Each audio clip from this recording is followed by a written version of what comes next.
Hello friends, welcome to नित्या वेस। और आज अपनी इस वीडियो के अंदर हम करने वाले हैं रिवीजन। जो हमने पिछले हफ्ते पढ़ा है उसकी रिवीजन हम इस वीडियो के अंदर करेंगे।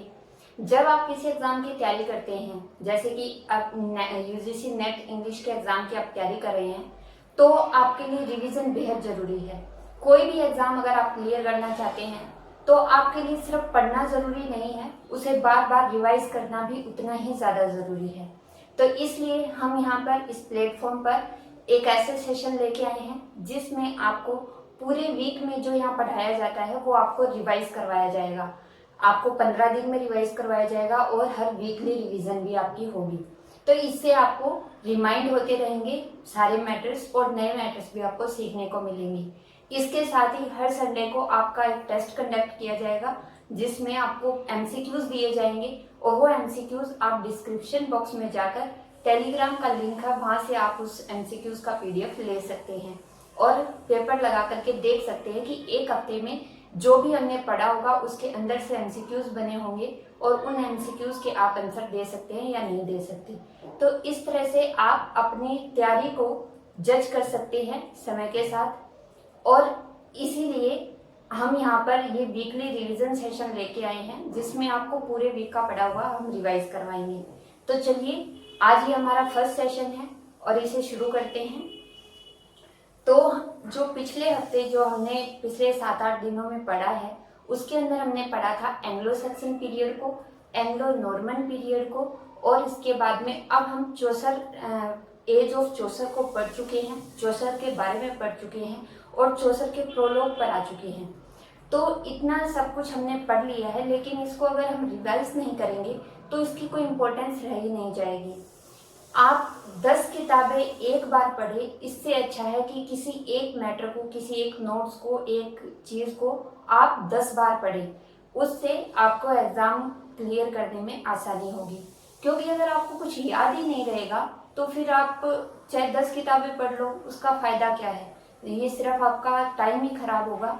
इसलिए आप चाहे बेशक एक किताब पढ़े, चाहे आप बेशक एक लेक्चर सुने, लेकिन उस लेक्चर को 3 दिन में, 7 दिन में, 15 दिन में उस लेक्चर को दोबारा जरूर सुने, ताकि आपको वो चीजें रिमाइंड रह सके। और जो लेक्चर्स यहाँ पे डाले जा रहे हैं आप उनको दोबारा दोबारा सुने, ताकि सुनी हुई बातें ज्यादा याद रहती हैं। तो इस तरह से आपके माइंड में ये बातें बैठ जाएंगी एक स्टोरी की तरह। हम पूरी कोशिश करते हैं कि आपको हर चीज एक स्टोरी बना करके समझाई जाए।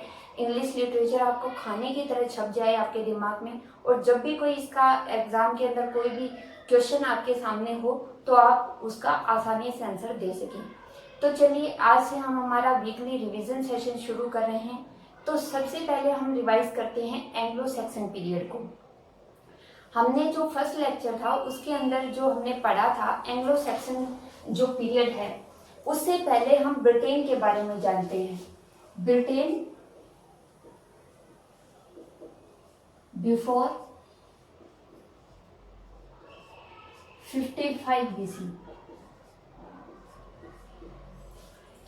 ये क्योंकि एक रिवीजन सेशन है तो यहाँ पे हर चीज आपको पूरी डेप्थ में जाकर नहीं समझाई जाएगी, क्योंकि इससे वीडियो काफी लंबा हो जाएगा। तो आपको अगर ये टॉपिक्स अच्छे से डेप्थ में जाकर समझते हैं तो आप हमारे डिस्क्रिप्शन बॉक्स में सब वीडियोस के लिंक दिए गए हैं, आप वहां जाकर के किसी भी टर्म को या किसी भी चीज को पूरा समझ सकते हैं। यहाँ पर सिर्फ आपको रिवाइज करवाया जा रहा है। तो चलिए, सबसे पहले बात हुई थी ब्रिटेन की, जो 55 BC से पहले ब्रिटेन था। तो 55 BC से पहले जो ब्रिटेन था उसके अंदर हमने बात करी है कि कौन कौन से ट्राइब्स, पहले जो ब्रिटेन के अंदर 55 BC में जूलियस सीजर का अटैक होता है ब्रिटेन पर, उससे पहले ब्रिटेन के ऊपर कौन कौन सी ट्राइब्स वहां रहती थी, ब्रिटेन कैसा था, उसके बारे में हमने जानना था। और हमने पढ़ा था कि ब्रिटेन के अंदर केल्ट्स ट्राइब रहती थी जिनको ब्रिटोन्स भी बोला जाता था, और इन्हीं के नाम पर ब्रिटेन का नाम ब्रिटेन पड़ा था। ये जो केल्ट्स ट्राइब थी ये भी कहीं बाहर से आए थे, लेकिन ये बहुत पहले आए थे। और ये ट्राइब 55 BC के से पहले, जब जूलियस सीजर ब्रिटेन में आता है, रोमन एम्पायर ब्रिटेन में आती है, उससे पहले ये लोग यहाँ पर रह रहे हैं। तो यहाँ पे केल्ट्स लोग रह रहे हैं जिन्हें ब्रिटोन्स बोला जाता है, इन्हीं के नाम पर ब्रिटेन नाम पड़ा था। इसके बाद जो नेक्स्ट जो ट्राइब थी वो थी पिक्ट्स। ये एक तरह के जो लुटेरे टाइप की ये एक ट्राइब थी और ये स्कॉटिश ट्राइब थी, स्कॉटिश ट्राइब थी ये। और इसके बाद में जो थर्ड जो ट्राइब यहाँ पे रह रही थी वो थी गेल्स, और ये आयरलैंड के एरिया में रहते थे। तो जूलियस सीजर जो है वो 55 और 56 बीसी में ब्रिटेन पर अटैक करते हैं और जूलियस सीजर ब्रिटेन के ऊपर रोमन एम्पायर स्टेब्लिश होने का दावा कर देते हैं। फर्स्ट टाइम 55 और 56 बीसी में जूलियस सीजर का अटैक होता है। अब एक बात यहाँ पर है कि ये केल्ट्स, पिक्ट्स और गेल्स जो ये ट्राइब्स है, इनके बारे में हमें पता कहाँ से चला कि ये लोग यहाँ पर रहते थे। तो इसका जो जूलियस सीजर के जो वर्क है उससे हमें पता चला है, रोमन और ग्रीक हिस्ट्री है उससे हमें पता चला है कि हिस्टोरियंस ने इनके बारे में जिक्र किया है, इन ट्राइब्स के बारे में, जब जूलियस सीजर ने यहाँ पर आए थे। तो 55-56 बीसी में जूलियस सीजर फर्स्ट टाइम यहाँ पर अपने अधिकार का दावा कर देते हैं, लेकिन वास्तव में इन्हें अगले 100 साल लग जाते हैं रोमन एम्पायर को ब्रिटेन के अंदर स्टेब्लिश होने में, क्योंकि ये लोग प्रोटेक्ट करते हैं इसके अगेंस्ट। और इस तरह अगले 100 साल बाद एक किंग होते हैं, king Claudius. King Claudius 43 BC के 43 एडी में, सॉरी हम बीसी से अब हम एडी में आ चुके हैं, 43 एडी में किंग क्लोडियस है वो ब्रिटेन के अंदर पूरी तरह से रोमन एम्पायर को स्टेब्लिश कर देते हैं। अब यहाँ पर ये जो किंग क्लोडियस है, अब जो रोमन एम्पायर है वो अगले 400 सालों तक, 400 ईयर्स तक इनका शासन यहाँ पर बना रहता है। और उसके बाद में 400 ईयर्स के बाद में जो इनके यहाँ पर जो रोमन जो एम्पायर है, रोम के जो सेंटर है इनके एम्पायर का, इटली, वहां पर अटैक्स होने लग जाते हैं, वहां पर हमले होने लग जाते हैं। और जो इनका सेंटर ऑफ पावर है इटली, वहां पे इनकी जो सत्ता है उसको चुनौती मिलती है। तो अब जो एम्पायर है वो अपने सेंटर को अगर नहीं संभाल पाती तो बाकी एरियाज पे तो उसकी पकड़ यूं ही खत्म हो जाएगी। इसलिए जो उस समय के जब रोमन एम्पायर थे, ये 407 एडी की बात है, 407 एडी की। इस समय इटली की जो स्थिति है वो काफी नाजुक स्थिति में आ गया था। इटली के ऊपर जो रोम का जो एम्पायर है उसको चुनौती मिल गई थी और यहाँ पर अब इनके लिए एक संकट था इटली में, इनकी जो सेंटर था पावर का। अब जो 407 एडी के अंदर किंग होनोरियस होते हैं उस समय, रोमन एम्पायर के किंग होनोरियस, वो ब्रिटेन से अपनी जो रोमन जो लोग हैं, अपना जो एम्पायर है वो ब्रिटेन से वापस ले जाते हैं किंग ऑनोरियस। तो अब ये ब्रिटेन से इन्होंने अपना शासन क्यों हटा लिया, उसके कुछ कारण थे। एक तो इन्हें अपना फोकस करना था इटली के ऊपर, इन्हें सेना चाहिए थी, सब कुछ चाहिए था, पैसा चाहिए था, वो सब इन्हें फोकस करना था अपने जो रूलिंग सेंटर है उस पर।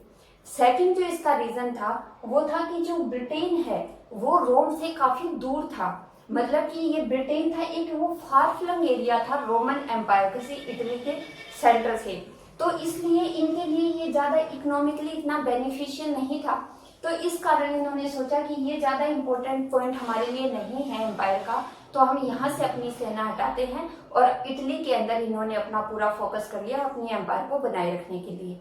तो अब जब ये यहाँ से जाते हैं तो उस समय यहाँ पर कौन से लोग रह रहे हैं, केल्ट्स लोग रह रहे हैं। अब केल्ट्स लोगों की अब उस समय एक बात थी, जब रोमन एम्पायर यहाँ पर थी तो ये जो केल्ट्स जो ट्राइब थी या जो ब्रिटेन था उसके ऊपर ये पिक्ट्स जो लोग हैं ये हमले किया करते थे, और इनके हमलों से प्रोटेक्ट करने के लिए रोमन एम्पायर ने ब्रिटेन को प्रोटेक्ट करने के लिए एक वॉल का निर्माण करवाया था, ताकि ये लोग वॉल को पार करके इधर ना सके ब्रिटेन की तरफ, और उस वॉल का नाम था हेड्रियन वॉल। Hadrian wall. अब जो ये पिक्ट्स लोग हैं, ये अब जब इन्हें पता लगा कि भाई रोमन एम्पायर तो ब्रिटेन से हट गई है, तो हमले तो ये पहले भी करते थे और अब तो इन्हें और भी ज्यादा मौका मिल गया। तो जो ये केल्ट्स लोग थे, अब इन लोगों ने पिक्ट्स लोगों ने ब्रिटेन के ऊपर हमले बढ़ा दिए, केल्ट्स लोगों को लूटना शुरू कर दिया। तो ये लूटपाट मचाते थे आकर के। तो इस तरह से जो केल्ट्स लोग थे, अब क्या थे, अब इनके जो रूलर्स थे वो चले गए। एक तरह से ये एक ऐसे इस तरह के बच्चे थे जिनके माँ बाप इन्हें छोड़कर चले गए। ये एक तरह से जो ये जनता थी, ये जो ट्राइबल पीपल थे, ये एक तरह से अनाथ हो गए। और क्योंकि ये अपनी सुरक्षा खुद नहीं कर पा रहे थे पिग से, तो इन्होंने सोचा कि भाई अब किसी और को बुलाया जाए, किसी की मदद ली जाए, वरना तो ये लोग हमें खत्म ही कर देंगे, यहाँ से हटा देंगे। तो अब जो केल्ट्स लोग हैं, इन्होंने एंगल्स, सैक्सन्स और जूट्स, ये 3 ट्राइब्स थी, इनको इनवाइट किया ब्रिटेन में कि आप आइए और प्लीज हमें इन पिग्स के अटैक से बचाइए। तो ये 3 जो ट्राइब्स थी, एंगल्स, सैक्सन्स और जूट्स, ये जूट्स थे, ये डेनमार्क से बिलोंग करते थे।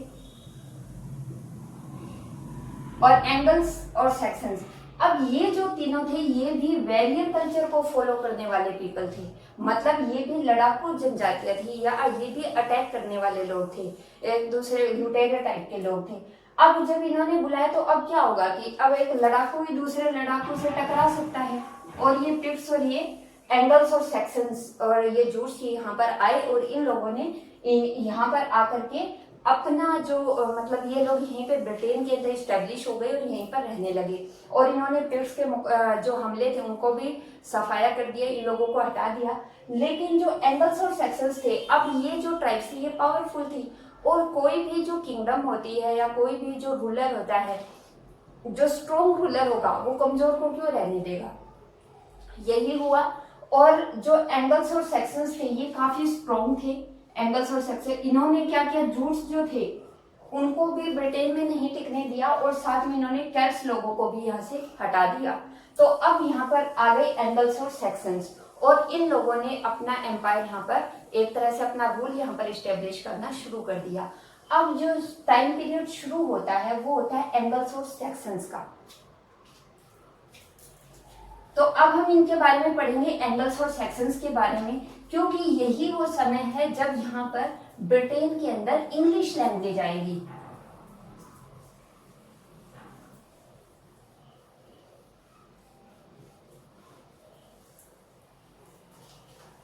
अब ब्रिटेन के अंदर इंग्लिश लैंग्वेज आती है।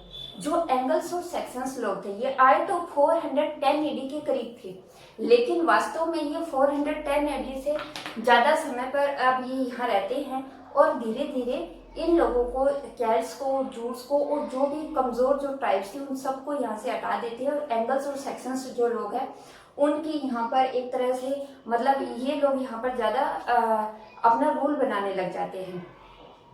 तो अब क्या होता है कि जो एंगल्स और सेक्शंस जो लोग हैं, इनकी एम्पायर एक तरह से इनका रूल यहाँ पर इस्टेब्लिश होता है ब्रिटेन के अंदर। और जो ये लोग थे, ये ओल्ड इंग्लिश लैंग्वेज का यूज करते थे। तो अब हम बात करते हैं एंगल्स और सेक्शंस की, और इस पीरियड को इंग्लिश लिटरेचर में एंग्लो सेक्शन पीरियड बोला जाता है। एंग्लो सेक्शन पीरियड ये ब्रिटेन की हिस्ट्री का भी काफी इम्पोर्टेंट पीरियड है, और हमारे इंग्लिश लिटरेचर का भी काफी इम्पोर्टेंट पीरियड है। ये जो एंग्लो सेक्शन पीरियड है, ये स्टार्ट होता है 449 एडी से, और ये 1066 एडी तक ये पीरियड यहाँ पर रहता है। ये जो पीरियड था एंग्लो सेक्शन पीरियड, इस समय में ओल्ड इंग्लिश लैंग्वेज ब्रिटेन में इस्टेब्लिश होती है। ओल्ड इंग्लिश लैंग्वेज,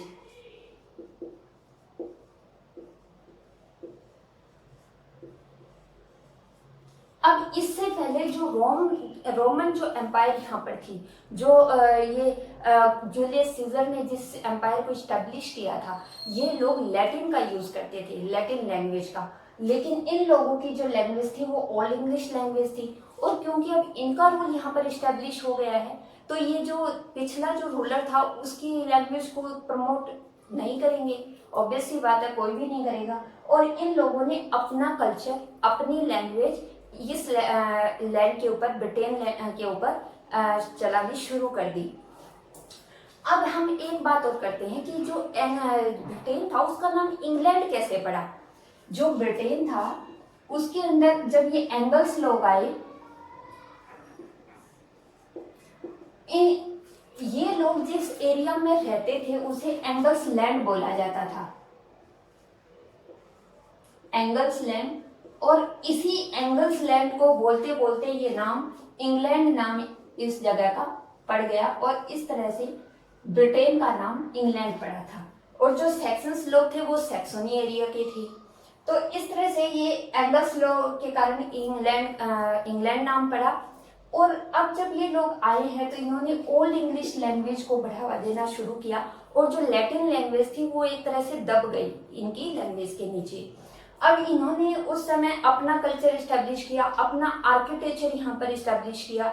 मतलब जो रोमन लोग थे वो क्या करते थे, लकड़ी के जो आर्किटेक्चर बनाते थे, बिल्डिंग्स वगैरह बनाते थे, लेकिन इन एंग्लो सेक्शंस ने अपना जो आर्किटेक्चर था, जो स्टोन्स का यूज करते थे बिल्डिंग्स बनाने के लिए, उसको इस्टेब्लिश करना शुरू किया। तो अब जो एंग्लो सेक्शन पीरियड है इसके अंदर ये लोग अपना रूल इस्टेब्लिश करते हैं और 7th और 8th सेंचुरी तक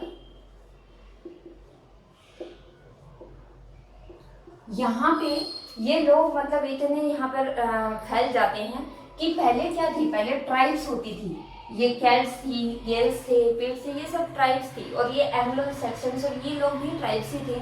लेकिन अब ब्रिटेन के अंदर किंगडम्स और सब किंगडम्स बनने लगी। अब ये जो सभ्यता है ना एंगल्स और सेक्शंस के ब्रिटेन के अंदर, ये अपने पूरे पीक पर जाएगी और कोई भी सभ्यता जब अपने पीक पर जाती है उसके बाद वो नीचे की तरफ आती है। यही होगा एंग्लो सेक्शन पीरियड में। अब जो ये एंग्लो सेक्शंस के जो ये कल्चर है, ये इन्होंने यहाँ पर किंगडम्स एंड सब किंगडम इस्टेब्लिश हुई यहाँ पर। लेकिन इनके समय में एक इम्पोर्टेंट बात और है, 7th 8th सेंचुरी जब यहाँ पे किंगडम्स और सब किंगडम्स बनी थी, पहले क्या होते थे, पिक्ट्स के अटैक होते थे और अब इनके ऊपर विकिंग्स के अटैक होने लगे, विकिंग इन्वेशन होते थे। ये जो विकिंग्स जो लोग थे, इन लोगों को कोई अपना एम्पायर इस्टेब्लिश नहीं करना था ब्रिटेन में। ये लोग आते थे, जो ब्रिटेन के अंदर ये जो लोग रह रहे हैं इनको लूटते थे और चले जाते थे पैसा धन लूट करके। तो इस तरह से ये विकिंग इन्वेशन होते थे। और इस समय में 4 जो किंगडम्स थी वो बड़ी किंगडम्स थी। उनके अंदर जो 4 किंगडम थी वो थी नॉर्थम्बरिया,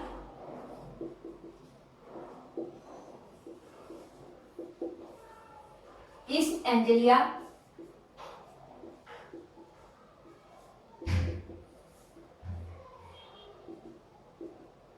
वेसेक्स, 4th थी मर्सिया। तो ये जो 4 जो किंगडम्स थी ये काफी बड़ी किंगडम्स थी, स्ट्रॉन्ग किंगडम्स थी ब्रिटेन के अंदर। अब इनके अंदर से जब विकिंग्स के इन्वेशन होते थे तो उस समय उनके अटैक्स को सर्वाइव करने वाली सिर्फ एक किंगडम थी और वो थी वेसेक्स। मतलब कि जो विकिंग के इन्वेशंस में बाकी सब लोग विकिंग्स के अटैक्स के सामने हार जाते थे, लेकिन एक जो किंगडम थी वेसेक्स वो इतनी स्ट्रॉन्ग थी कि उन्होंने हमेशा विकिंग्स को हराया और कभी भी ये लोग खुद नहीं हारे। तो अब जो वेसेक्स जो किंगडम है वो सबसे मजबूत हो गई। क्यों? क्योंकि बाकी सब तो विकिंग्स के अटैक्स के आगे झुक गए, लेकिन ये लोग नहीं झुकी। और वेसेक्स का जो किंग था, वेसेक्स का किंग था एल्फ्रेड। अब जो किंग एल्फ्रेड है उन्होंने वेसेक्स को इतना स्ट्रॉन्ग बनाया था, इसकी आर्मी को इतना स्ट्रॉन्ग बनाया था कि ये विकिंग इन्वेशन में सर्वाइव करने वाली ब्रिटेन की अकेली किंगडम थी। अब इन्होंने जो किंग थे एल्फ्रेड, ये अब वेसेक्स जो है अब इनके अंदर सबसे स्ट्रॉन्ग किंगडम बन गई 871 एडी में। अब विकिंग्स ने सोचा भाई ये तो गड़बड़ हो गई, ये लोग तो हार ही नहीं रहे हमसे। अब इस तरह से एक इनके प्राइड के ऊपर चुनौती आ गई विकिंग्स की भी, हमें इन वेसेक्स लोगों को हराना है, इस वेसेक्स किंगडम को हराना है। और वेसेक्स के लिए भी एक बड़ी चुनौती थी कि इन्हें विकिंग्स के अटैक्स को हर बार फेल करना था, अपनी स्ट्रॉन्गनेस बनाए रखनी थी। और अब ब्रिटेन के अंदर एक तरह से अब वेसेक्स जो एम्पायर इसकी चलने लगी थी हर जगह, क्योंकि सारे इनसे कमजोर थे, तो इनसे पंगा कौन लेगा। तो अब वेसेक्स के जो किंग थे, किंग अल्फ्रेड, 871 में एक तरह से इन्होंने पूरे जो मतलब एक तरह से ये अपना वर्चस्व इनका बन गया वेसेक्स का। और अब जो विकिंग लोग अब सोचते हैं भैया हम तो लोग तो इनको हरा नहीं पाएंगे, क्योंकि काफी अटैक्स करके देख लिए, लेकिन ये लोग तो सर्वाइव कर जाते हैं, हर बार हम ही हरा देते हैं। तो अब विकिंग्स ने डेन्स को बुलाया, डेन्स, और ब्रिटेन के अंदर अब डेनिश अटैक भी होने लगे। विकिंग्स ने बोला कि डेन्स को इनवाइट किया और कहा कि आप लोग भी ब्रिटेन पे अटैक कीजिए। अब ब्रिटेन दो तरह के अटैक से सफर कर रहा है, एक विकिंग्स के और एक डेनिश अटैक से। लेकिन जो अब वेसेक्स के जो किंग एल्फ्रेड हैं, इनके सामने भी अब एक नई चुनौती आ गई कि पहले एक विकिंग था और अब डेन्स भी आ गए इनके साथ। तो अब इन्हें एक डबल जो चैलेंज था उसको पार करना था। और इसीलिए किंग एल्फ्रेड ने 878 एडी में इंग्लैंड को यूनाइट किया, यूनाइटेड इंग्लैंड। और इस प्रकार जब इन्होंने इंग्लैंड को यूनाइट किया तो फर्स्ट टाइम इंग्लैंड एक नेशन की फॉर्म में आया, एक पूरा राष्ट्र बन गया। ये सब लोग वेसेक्स के जो किंग हैं वो अब इंग्लैंड के किंग बन गए, और इन्होंने अपने अंडर सारे ब्रिटेन के एम्पायर को लिया। और अब इन लोगों ने डेनिश और विकिंग्स के अटैक्स को फेल कर दिया। तो अब जो किंग एल्फ्रेड है, अब इनके बारे में थोड़ा जानते हैं।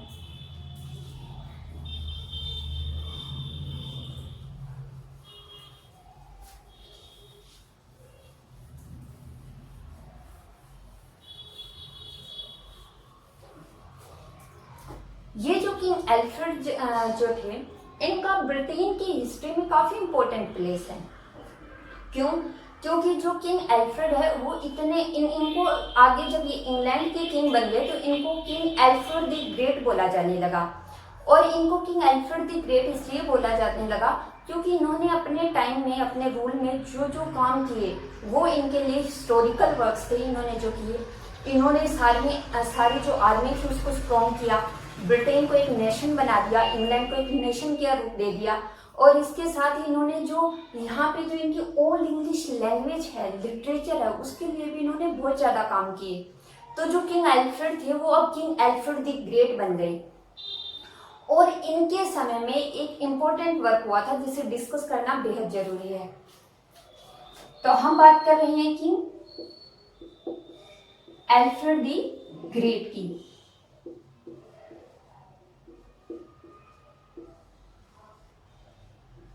इनका जो कंट्रीब्यूशन है इंग्लिश लैंग्वेज को और जो ब्रिटेन को, वो अतुलनीय है। जो किंग एल्फ्रेड द ग्रेट थे, इन्होंने सारे नेशन को स्ट्रॉन्ग किया, साथ में ही इन्होंने एक क्रॉनिकल निकलवाया। इन्होंने जो प्रोज वर्क है उसको बढ़ावा दिया। इन्होंने एक क्रॉनिकल, ईयरली क्रॉनिकल छपवाना शुरू किया। और इस क्रॉनिकल के अंदर क्या होता था, ये क्रॉनिकल अगले 300 सालों तक छपता रहा था। ये एक तरह की बुकलेट होती थी जो हर साल पब्लिश होती थी। और ये जब ये किंग एल्फ्रेड द ग्रेट ने शुरू किया और ये अगले 300 सालों तक लगातार छपता रहा। अब इसमें था क्या इस क्रॉनिकल में? इस क्रॉनिकल के अंदर काफी कुछ इंपॉर्टेंट था जो आज तक हमारे लिए इंपॉर्टेंट है। इस क्रॉनिकल के अंदर जो किंग एल्फ्रेड थे, उन्होंने जो एंग्लो सेक्सन्स जो किंग थे इनकी हिस्ट्री को पब्लिश करवाना शुरू किया। और ये एक प्रोज वर्क में लिखा जाता था, इसको प्रोज टाइप में लिखा जाता था। अब उस समय जब एंग्लो सेक्सन्स का पीरियड था, ओल्ड इंग्लिश जो लैंग्वेज थी उसका जो यूज होता था वो मोस्टली पोएट्री फॉर्म में होता था और ओरल फॉर्म में होता था। मतलब कि जो लोग थे वो बोल करके, ओरल ट्रेडिशन ज्यादा था कि लोग जो कविताएं हैं उनके थ्रू अपने जो स्टोरीज हैं उनको एक जनरेशन से दूसरी में ट्रांसफर करते थे। लेकिन जो किंग एल्फ्रेड द ग्रेट थी, इन्होंने रिटन वर्क को बढ़ावा दिया। इन्होंने क्रॉनिकल छपवाए जिनके अंदर इन किंग्स की, एंग्लो सैक्सन किंग्स की और इंग्लैंड की हिस्ट्री उसमें बताई जाती थी। तो ये एक बड़ा ही इम्पोर्टेंट सोर्स हो गया हिस्ट्री का हमारे लिए जानने के लिए उस टाइम पीरियड के बारे में। तो ये एक बड़ा काम था, इन्होंने करवाया। फिर ये जो अल्फ्रेड द ग्रेट थे, इनका लिटरेचर में काफ़ी शो था और इन्होंने खुद भी लिटरेचर को बढ़ावा दिया और इन्होंने खुद भी कुछ काम इन्होंने खुद भी लिखे, जिसके कारण ये जो अल्फ्रेड द ग्रेट थे इन्होंने लिटरेचर को बड़ा ही स्ट्रॉन्ग कर दिया और जो प्रोज वर्क है इसको इन्होंने इस्टेब्लिश करने में इम्पोर्टेंट रोल प्ले किया था। इसके अलावा जो ब्रिटिश टाइम में जो एंग्लो सेक्शन पीरियड का जो लिटरेचर है, हम बात कर चुके हैं कि ये पोइट्री फॉर्म में होता था ज़्यादा। एक जो प्रोज वर्क को बढ़ावा देने के लिए तो किंग अल्फ्रेड थे, और उसी समय में एक और चीज़ थी जिसने प्रोज वर्क को बढ़ावा दिया था, और वो थी क्रिश्चियनिटी।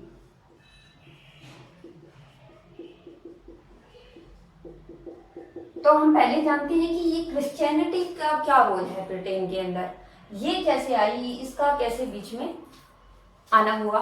तो हम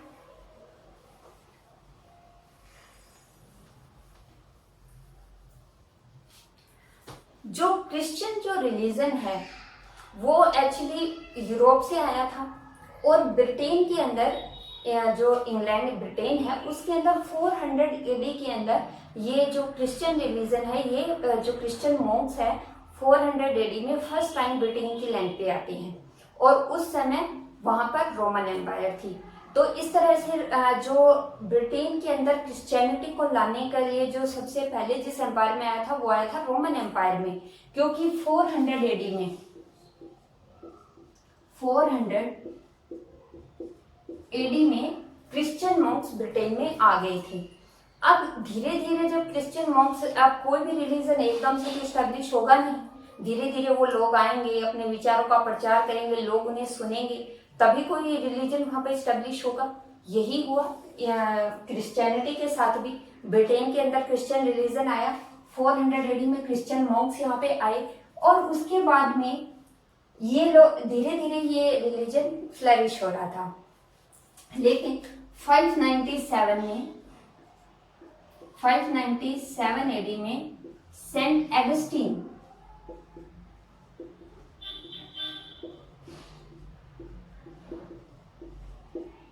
ब्रिटेन में आते हैं। अब जो ये सेंट एगस्टीन है ये बड़ी ही प्रभावशाली व्यक्तित्व के व्यक्ति हैं, और इन्होंने जब जब सेंट एगस्टीन ब्रिटेन में आए और यहाँ पर इन्होंने क्रिश्चियन रिलीजन को प्रमोट किया, तो लोगों ने काफी इंटरेस्ट लेकर इनको सुना, और इनके कहने पर काफी जो क्रिश्चियन जो रिलीजन है वो ब्रिटेन में बड़ी तेजी से फैलने लगा। अब यहाँ पे क्रिश्चियन रिलीजन 699 एडी तक आते आते काफी फैल चुका था, काफी ये हो चुका था इस्टेब्लिश यहाँ ब्रिटेन के अंदर। लेकिन क्रिश्चियन रिलीजन आया, उससे पहले भी तो कोई रिलीजन होगा इन लोगों का। जो केल्ट्स लोग थे, ये ट्राइब्स लोग थे, एंग्लो सेक्सन्स लोग थे, इनका क्या रिलीजन था? तो इंटरेस्टिंग क्वेश्चन है, चलो जानते हैं। तो जो एंग्लो सेक्सन्स लोग थे, इनका जो कल्चर था, ये जो लोग जिस कल्चर को फॉलो करते थे, जो ये रिलीजन जो फॉलो करते थे, पहले बात करते हैं हम रिलीजन की, तो ये लोग पैगन रिलीजन को फॉलो करते थे। इन लोगों का रिलीजन था पैगन। पैगन एक ऐसा रिलीजन होता है जिसके अंदर की मतलब एक जो लोग देवी देवताओं में, जादू टोने में और बलि देने में, इस तरह की एक्टिविटीज में बिलीव करते थे। नेचर के अंदर जो गॉड्स होते हैं, जैसे कि वायुदेव, सूर्यदेव, इस तरह से जो गॉड्स वगैरह होते हैं उनको ये लोग प्रेयर करते थे। एक तरह से जो ट्राइबल कल्चर मिलता है ना हमारी इंग्लिश जो इंडियन हिस्ट्री है उसमें, कि ये लोग बलि देते होते थे, इसी तरह का मिलता जुलता एक कल्चर था पैगन। एक रिलीजन था पैगन, ये पैगन रिलीजन था जिसमें वो मैजिक्स के ऊपर, चमत्कार के ऊपर बिलीव ये लोग करते थे। तो ये पैगन रिलीजन 699 एडी तक लगभग रिप्लेस हो जाता है क्रिश्चियन रिलीजन से।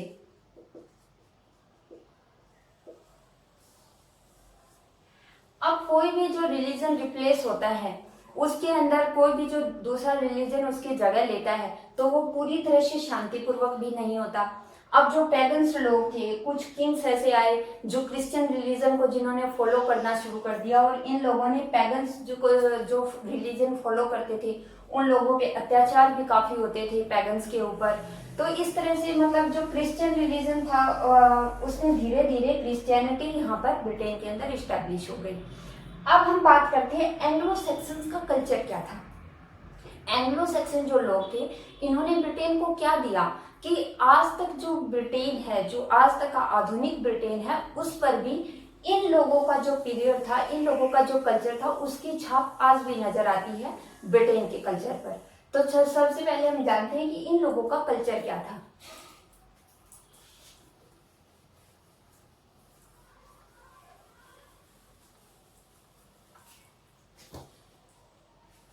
जो एंग्लो सेक्सन्स जो लोग थे, ये लोग एक तरह की हमने बात करी कि ये लोग मतलब लड़ाकू लोग थे, अटैक्स करते थे दूसरों के ऊपर, लूटपाट करते थे।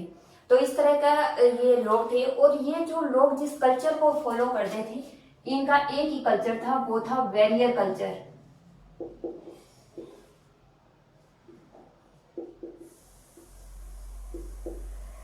वॉरियर कल्चर को फॉलो ये लोग करते थे और ये लोग बिलीव करते थे हीरोइक एक्टिविटीज पे। अब वॉरियर कल्चर क्या होगा? बहादुरी। तो हीरोइक एक्टिविटीज करने में इनको काफी मजा आता था। और क्योंकि इन लोगों का बिहेव ही ऐसा था, इन लोगों की जो कल्चर था वही ऐसा था कि ये लोग दूसरों को जीत लेना, किसी के ऊपर जीत हासिल करना, ये इन सब बातों में ही इनका इंटरेस्ट होता था। तो हीरोइक एक्टिविटीज में ये ज्यादा इंटरेस्ट लेते थे और वॉरियर कल्चर को ये फॉलो करते थे। और ये जो वॉरियर कल्चर था यही इन्होंने ब्रिटेन के अंदर स्टैब्लिश किया।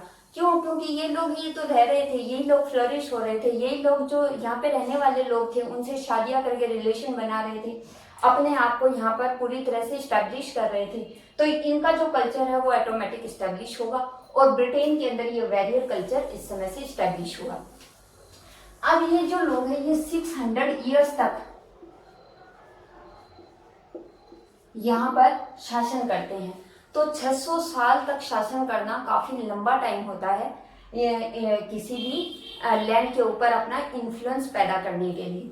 तो इस तरह से इन्होंने 600 साल तक यहाँ शासन किया और इन्होंने वॉरियर कल्चर को फॉलो किया, हीरोइक एक्टिविटीज ये करते थे, ओरल ट्रेडिशन को इन लोगों ने फॉलो किया था। अब क्या होता है कि जैसे जैसे अब ये लोग पूरे 11th सेंचुरी तक या 9th-10th सेंचुरी तक ये काफी फ्लरिश हो जाती है, इनकी जो मतलब मान लीजिए इनका जो कल्चर है वो काफी फ्लरिश हो जाता है, काफी स्टैब्लिश्ड हो जाते हैं। और 954 में इनके विकिंग्स के साथ हमने अटैक पढ़े थे ना कि इनके अटैक्स चल रहे थे।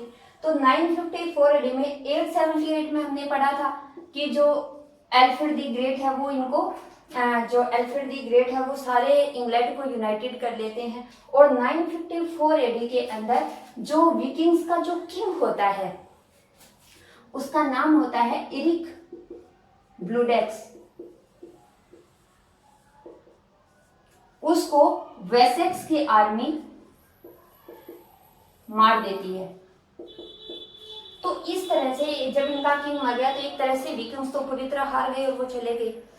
अब क्या हुआ, ये जो किंगडम्स बन चुके हैं ब्रिटेन के अंदर और ये जो उस समय में काफी लिटरेचर भी लिखा गया, हम आगे पढ़ेंगे उस समय, क्योंकि जो किंग जिस चीज को फॉलो करेगा ऑफ कोर्स जो लोग होंगे वो भी उस चीज को फॉलो करेंगे। और यही हुआ, जो ओल्ड इंग्लिश लिटरेचर था वो इस टाइम में काफी फ्लोरिश हुआ और ओरल ट्रेडिशन के साथ साथ रिटन ट्रेडिशन भी चला, हीरोइक एक्टिविटीज लिखी जाती थी। तो इस तरह से ये काफी एक अच्छा जो ये कल्चर था वो पीक पर गया। फिर इसके बाद धीरे धीरे ये नीचे आना शुरू हुआ। और जब ये नीचे आना शुरू हुआ तो जो ये ट्राइब्स थी, क्योंकि ट्राइब्स तो ये कॉमन जो मतलब किंगडम्स बनी लेकिन जो लोकल एरिया से और थे वहां पर ट्राइब्स तो रहती थी। तो ये जो ट्राइब्स थी ये आपस में लड़ती रहती थी, मतलब कि एक ट्राइब है उसने दूसरे पे अटैक कर दिया, दूसरे ने तीसरे पे अटैक कर दिया, इस तरह इनकी आपस में लड़ाई चलती रहती थी। जैसे कि हम जब इंडियन हिस्ट्री पढ़ते हैं तो उसमें भी हमने देखा ना कि जो एक किंगडम है वो दूसरे पे अटैक करती थी, एक जो बड़ी जो स्ट्रॉन्ग है वो दूसरे वाले को अपने अंडर रूल ले लेता था। तो इसी तरह जो ट्राइब्स होती थी ये भी अटैक करती थी। अब जब ये अटैक करती थी तो ये क्या करती, जब एक दूसरे पे अटैक करती थी तो वो एक दूसरे के जो काम थे, जो इनका लिखा हुआ जो लिटरेचर था, ये लोग एक दूसरे के लिटरेचर को फिनिश कर देते थे, जला देते थे, डिस्ट्रॉय कर देते थे। और इसके साथ ही जब ये एक तो ये लोग आपस में लड़ते थे और दूसरा इनके ऊपर डेनिश अटैक भी होते थे, क्योंकि जो एम्पायर है अगर वो कमजोर होगी तो दूसरों का अटैक होगा ही। और हमने पढ़ा कि विकिंग्स हार गए थे, डेन्स के हारने की बात नहीं हुई थी। और जो डेनिश जो अटैक इन लोगों के ऊपर होते थे लगातार, और जो ट्राइबल लोग खुद लड़ते रहते थे, इसके कारण इन लोगों ने जो अपने ही जो रिटर्न जो वर्क्स थे उनको खुद ही डिस्ट्रॉय कर दिया था लगभग। और जब नॉर्मन कॉन्क्विस्ट होता है आगे 1066 एडी के अंदर, तो उस समय अब इन लोगों के ऊपर जब दूसरी प्रजाति का अटैक हो गया, दूसरे लोग यहाँ पर आ गए, तो वो लोग तो इनकी चीजों को डिस्ट्रॉय करेंगे ना। और उस समय ये लोग अपने जो बचा खुचा जो लिटरेचर वगैरह जो इनके वर्क्स बचे थे उसको बचाने में भी असफल रहते हैं, क्योंकि पहले तो ये खुद लोग ही अपने उस लिटरेचर की कीमत को नहीं जान पाए, इन लोगों ने खुद ही उसको डिसॉल्व कर दिया, उसे डिस्ट्रॉय कर दिया। और अब उसके बाद में जो बचा हुआ था उसे भी ये लोग सेफ नहीं कर पाए, और जो कुछ सेफ किया गया वो मोनेस्ट्रीज वगैरह में छुपा करके रखा गया। तो इस तरह से अब ये जो यहाँ पर ये हमने पढ़ लिया कि ये सभ्यता कैसे पीक पर गई और फिर कैसे कैसे ये नीचे ट्राइबल्स के बीच में कॉन्फ्लिक्ट्स होने लगे, डेनिश अटैक होने लगे, और इस तरह से इनका जो अब ये एक तरह से जो ब्रिटेन है, एंग्लो सैक्सन जो लोग हैं वो कमजोर हो रहे हैं अंदर ही अंदर। और इसी समय में जो इनके जो किंग है, हम बात करते हैं अब इनके किंग के बारे में कि कैसे नॉर्मन कॉन्क्विस्ट होता है, उससे पहले की क्या स्थिति है ब्रिटेन में।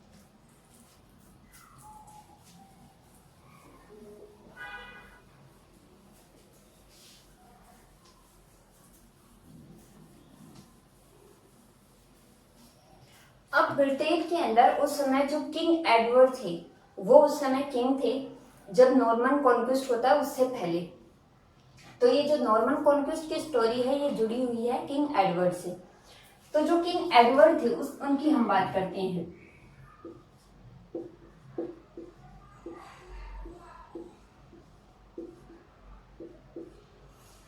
किंग एडवर्ड थे, इनकी मृत्यु से पहले इनका जो लाइफ टाइम था उसमें एक इवेंट होता है।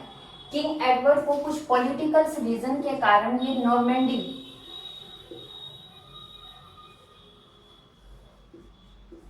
फ्रांस के अंदर ये एक जगह है नॉर्मेंडी, एक यहाँ पे एक सत्ता रहती है, सत्ता है मतलब रिजाइन है, किसी का राइन है। नॉर्मेंडी जो जगह है फ्रांस में, वहां पर ये इनका मतलब एक तरह से किंग एडवर्ड का ननिहाल है। इनकी जो मदर्स है वो नॉर्मेंडी की है, और यहाँ पर इनको पॉलिटिकल रीजंस के कारण यहाँ पर इनको प्रिजनर बनाकर रखा जाता है किंग एडवर्ड को। तो अब यहाँ पे नॉर्मेंडी के अंदर जो लोग रह रहे हैं वो है नॉर्मन्स।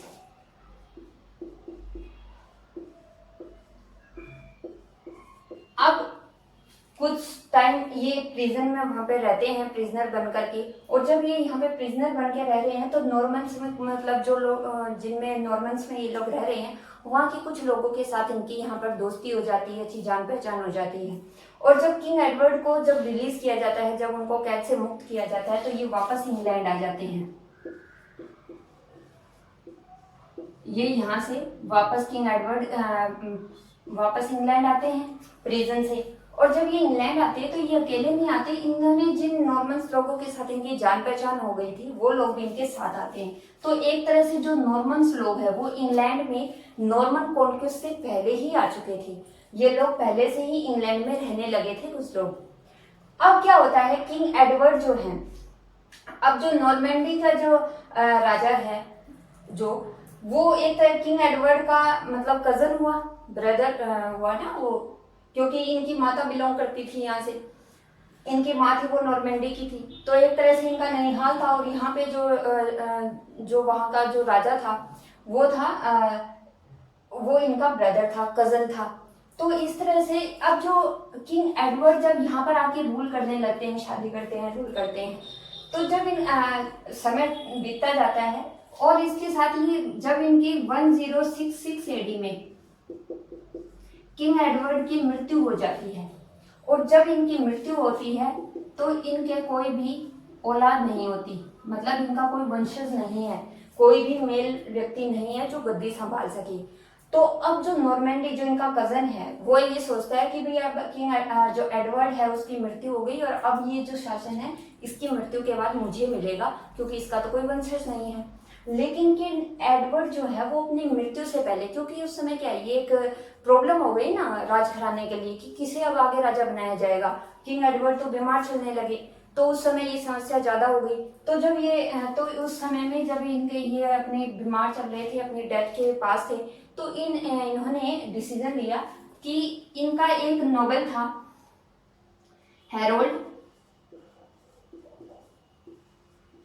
गोडविंसन। इन्होंने हैरोल्ड गोडविंसन, क्योंकि ये एक स्ट्रॉन्ग नॉवल था और इसे इन्होंने किंग एडवर्ड ने अपना उत्तराधिकारी घोषित कर दिया। इन्होंने कहा किंग एडवर्ड ने कि मेरी मृत्यु के बाद ब्रिटेन का किंग हैरोल्ड गोडविंसन होगा। क्यों? क्योंकि ये एक बहुत स्ट्रॉन्ग नॉवल था उस समय का, इसका इन्फ्लुएंस था ब्रिटेन में।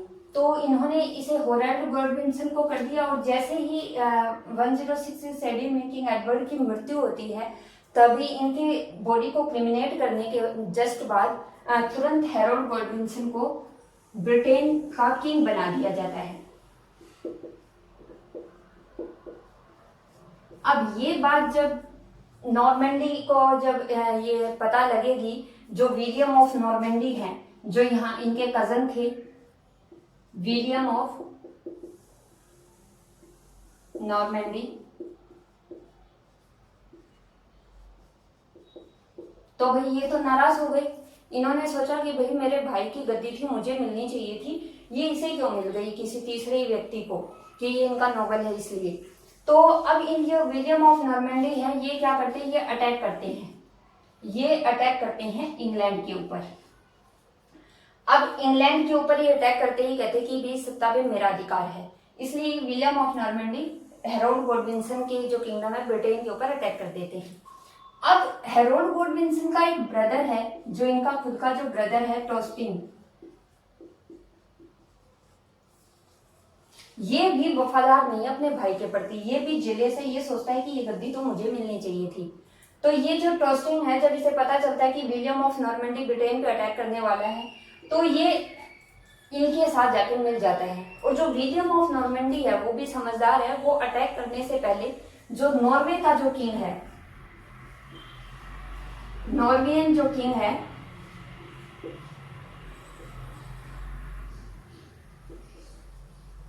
उसका नाम है हैरोल्ड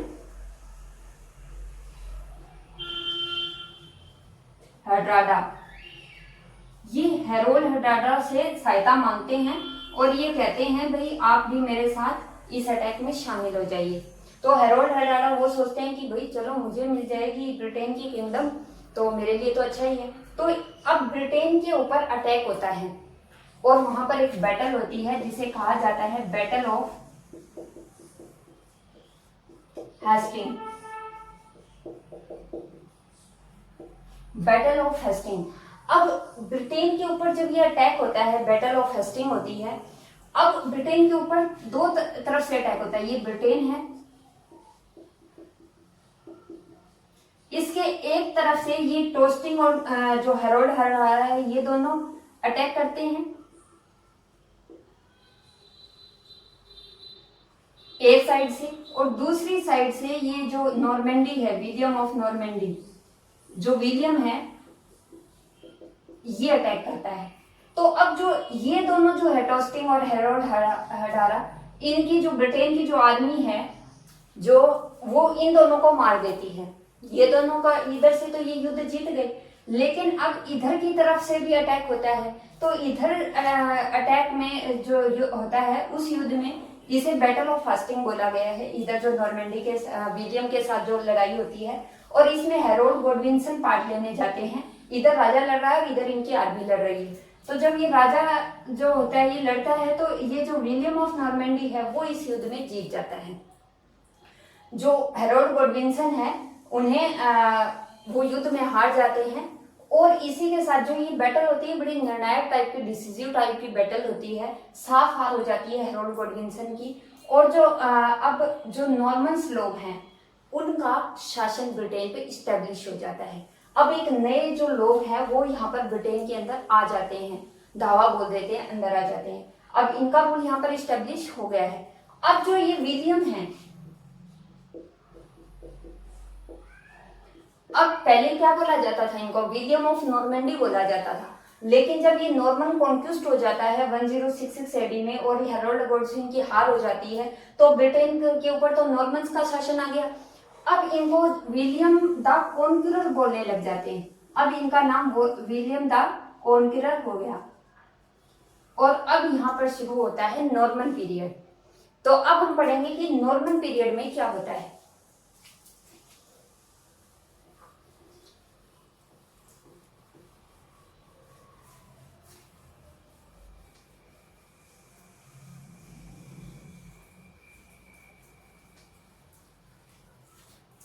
अब जो ये नॉर्मन्स लोग हैं, जब ये लोग ब्रिटेन में आते हैं तो ये एक नया ही कल्चर लेकर के आएंगे। इनकी लैंग्वेज भी अलग है। तो सबसे पहले तो हम जानते हैं ये जो नॉर्मन्स लोग हैं इनकी हिस्ट्री क्या है भाई। अब हमने जैसे ये एंग्लो सैक्सन पीरियड है, ये तो खत्म हो गया ना। यहाँ पे इनका जो आखिरी जो किंग हेरोल्ड गॉडविन वो भी हार गया युद्ध में। और अब शुरू होता है यहाँ पर Anglo Norman period. Anglo Norman period, ये जो टाइम पीरियड था ये मोस्टली था 1066 एडी से 1350 एडी तक मेन रूप से ये माना जाता है। ये कहीं पर कुछ मिल जाता है, कहीं पर कुछ मिलता है, लेकिन 1350 तक ये माना जाता है एंग्लो नॉर्मन का पीरियड जो है। अब हम जानते हैं कि नॉर्मन लोग थे कौन, कहाँ से आए थे, कौन थे, इनकी हिस्ट्री क्या थी। तो सबसे पहले हम जानेंगे नॉर्मन्स के बारे में। जो ये नॉर्मन्स लोग थे इनको नॉर्थमैन बोला जाता था पहले। और ये जो लोग थे ये समुद्री लुटेरे हुआ करते थे। जब विकिंग्स के ब्रिटेन पे जो अटैक होते थे उस समय ये लोग इनके साथ होते थे। और ये एक तरह के समुद्री लुटेरे थे और इनका जो पहचान थी इनको नॉर्थमैन बोला जाता था। लेकिन जब ये अटैक करते थे दूसरों पे, ये एक तरह से तो लूटने वाली जनजाति थी, ये भी ट्राइब थी, लूटने वाले लोग थे। ये लोग फ्रेंच के ऊपर, फ्रांस में, फ्रांस का जो नॉर्थ पार्ट है, जो नॉर्थ कोस्ट है, उस पे ये लोग अटैक करते हैं। और जो फ्रांस जो है उसका जो नॉर्थ कोस्ट है वो इनके लिए शायद ज्यादा इंपॉर्टेंट नहीं होगा। और फ्रांस है ना, वो इन नॉर्मन्स के या नॉर्थमैन के अटैक का विरोध नहीं करता ज्यादा। और ये जो लोग हैं नॉर्मन्स हैं, ये यहाँ पर इस्टेब्लिश हो जाते हैं फ्रांस के अंदर नॉर्थ कोस्ट पर। और जो नॉर्थ कोस्ट के जिस एरिया में ये लोग इस्टेब्लिश होते हैं इनको नॉर्थमैन या नॉर्स भी बोला जाता था। नॉर्स इनकी पहचान थी, इनकी आइडेंटिटी थी, ये नॉर्स नाम से जाने जाते थे, नॉर्थमैन बोला जाता था। अब ये जिस एरिया में फ्रांस के इस्टेब्लिश होते हैं ना, उस एरिया का नाम था नॉर्मैंडी। अब भाई जैसे ये लोग यहाँ पर रहने आए तो ये बड़े ही अनसिविलाइज्ड पीपल थे, क्योंकि ये समुद्री लुटेरे थे, ना इनकी कोई सभ्यता थी, ना इनकी कोई प्रॉपर लैंग्वेज थी, बड़े ही अनकल्चर्ड लोग थे। लेकिन जो नॉर्थ कोस्ट पे जो लोग रह रहे हैं वो तो कल्चर्ड हैं। वो तो फ्रांस, जो उस समय जो फ्रांस था उसकी सिविलाइजेशन बहुत अच्छी थी, डेवलप्ड सिविलाइजेशन थी। और उस समय जब ये लोग उसके सिविलाइज्ड लोगों के कॉन्टेक्ट में आते हैं, नॉर्मैंडी के अंदर ये रहने लगते हैं, तो ये नॉर्मैंडी नाम तो भैया इनसे चिपक ही जाता है इनकी आइडेंटिटी से। और जो ये नॉर्स लोग थे, जो इनकी नॉर्स की जो आइडेंटिटी थी वो धीरे धीरे डिस्पेयर हो जाती है। क्योंकि जब ये यहाँ पे ये आते तो एक तरह से कॉन्करर की तरह इन्होंने अटैक किया, जीता है उस एरिया को, लेकिन ऐसा ये कुछ अपना वो अलग से स्टैब्लिश नहीं करते। और ये लोग क्या करते हैं, इनकी जो रहन होती है उसके अंदर ये लोग जो यहाँ पे रहने वाले लोग हैं इनसे काफी मिलजुल जाते हैं। इन लोगों का तो मन मिल जाता है इन नॉर्थ कोस्ट के लोकल्स के साथ। और ये लोग इनके साथ फैमिली रिलेशंस या मैरिज वगैरह करके इन लोगों के साथ बिल्कुल घुल मिल गए। और देखते ही देखते 1 सेंचुरी के अंदर, एक ही सेंचुरी में ये लोग बड़े सिविलाइज्ड हो गए। मतलब अब जो भी फ्रांस का एक सिविलाइज्ड कल्चर है, और जिन लोगों के साथ ये मैरिज कर रहे हैं, रिलेशंस बना रहे हैं, जिनके कांटेक्ट में रह रहे हैं, वो लोग भी सिविलाइज्ड हैं। तो इस तरह से जो नॉर्मैंडी के जो ये लोग थे, ये नॉर्मन्स जो लोग थे, ये सिविलाइज्ड पर्सन हो गए 1 सेंचुरी के अंदर ही। अब ये यहाँ की काफी सिविलाइज्ड पर्सन हैं और इनका ये एक तरह से अपने एक छोटे से एरिया में नॉर्मेंडी के अंदर ये लोग रह रहे हैं। तो अब यहाँ पर यहीं से किंग एडवर्ड का रिलेशन बनता है। जो नॉर्मेंडी से इनकी जो बेटी है वो एडवर्ड जो किंग होते हैं, इनके फादर से इनकी शादी करवाई जाती है। एक तरह से ब्रिटेन से इनका रिलेशन बन जाता है। और फिर इसके बाद में ये लोग नॉर्मेंडी के जो विलियम, जो इनका वो जो विलियम ऑफ नॉर्मेंडी है, वो अटैक करके ब्रिटेन को अपने अंडर ले लेता है। तो अब ये जो नॉर्मन्स लोग हैं, इनकी जो लैंग्वेज थी वो थी नॉर्मन लैंग्वेज।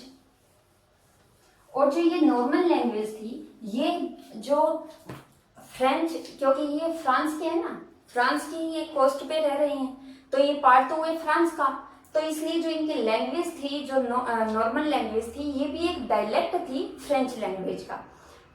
तो इस तरह से अब ब्रिटेन के अंदर जो लैंग्वेज इस्टेब्लिश होगी, अब हमने पढ़ा था एंग्लो सेक्सन्स की जो लैंग्वेज थी वो थी ओल्ड इंग्लिश, और उससे पहले जो लोग थे, जो जूलियस सीजर के समय में, उनकी लैंग्वेज थी लैटिन।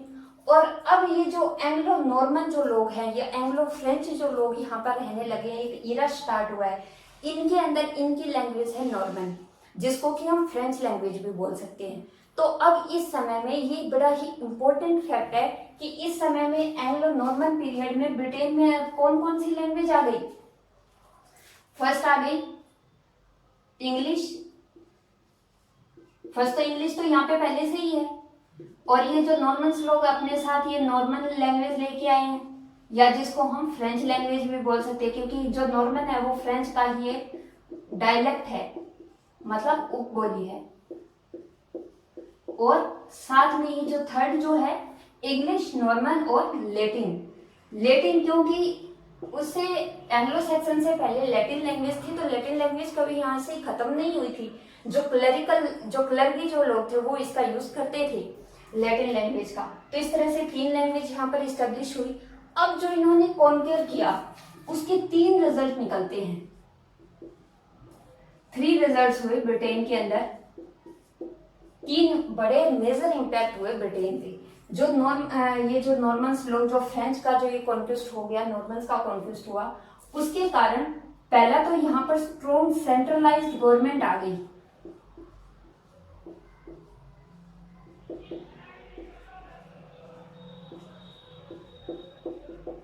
उससे पहले क्या था कि यहाँ पर जो सेंट्रल गवर्नमेंट, मतलब जो ट्राइबल्स लोग थे वो आपस में लड़ते रहते थे, एक दूसरे पर अटैक करते थे। लेकिन अब यहाँ पर सेंट्रलाइज्ड गवर्नमेंट आ गई और एक तरह से यहाँ पर एक नेशनैलिटी डेवलप हुई, नेशनैलिटी का डेवलपमेंट हुआ। फिर उसके बाद में जो सेकंड जो बात थी, ये स्ट्रॉन्ग सिविलाइज्ड गवर्नमेंट आ गई। साथ में ये जो लोग थे, इन लोगों ने यहाँ पर लैंग्वेज और लिटरेचर लेके आई है अपने साथ।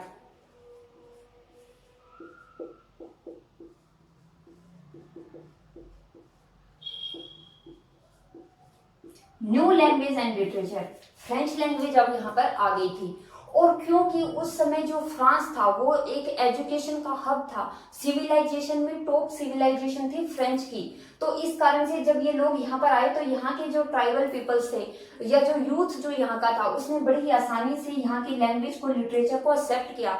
जैसे कि इंडिया के अंदर लोगों ने किया था, इंग्लिश जो लैंग्वेज थी उसको यूथ लोगों ने, जो इनका कल्चर था, स्टडी थी, एजुकेशन थी, उस सबको बड़ी आसानी से अडोप्ट किया कि इन्होंने सोचे कुछ नया कल्चर है, हमसे अच्छा कल्चर है तो हमें भी कुछ अच्छा देगा। और यही बात इनके साथ हुई। और जो यहाँ के जो लोग थे उन्होंने इनकी लैंग्वेज को, लिटरेचर को काफी अच्छे से अपनाना शुरू कर दिया। और अब इसके बाद में जो थर्ड जो चीज थी वो थी रोमन सिविलाइजेशन।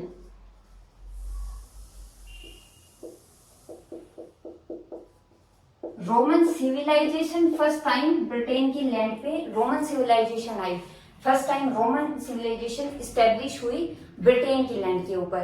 तो इस तरह से जो हमने ये पढ़ ली, इसके 3 मेन रिजल्ट्स हुए, लैंग्वेज और लिटरेचर के बारे में, स्ट्रॉन्ग सेंट्रलाइज्ड गवर्नमेंट आई, रोमन सिविलाइजेशन आई।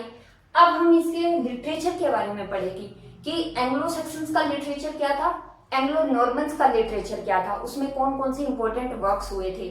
अब ये सब पढ़ने के बाद में आएगी चौसर एज जो हमने किया था। तो चलिए अब हम बात करते हैं Anglo Norman literature, Anglo Saxon literature की। पहले हम पढ़ेंगे एंग्लो सैक्सन लिटरेचर के अंदर कौन कौन से मेन इंपॉर्टेंट वर्क्स हुए थे।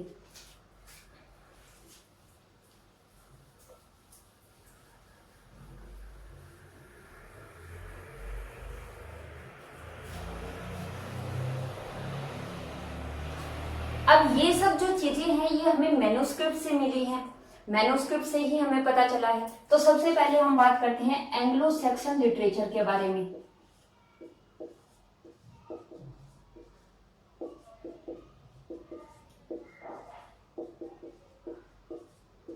एंग्लो सैक्सन लिटरेचर, जो एंग्लो सैक्सन्स का जो लिटरेचर था उसके अंदर 3 तरह की पोएट्री लिखी जाती थी। उस समय क्या था, मेनली पोएट्री ही लिखी जाती थी। और जो प्रोज वर्क हुआ था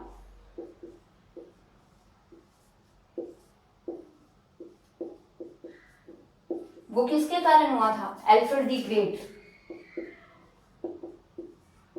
उन्होंने एक क्रॉनिकल छपवाया था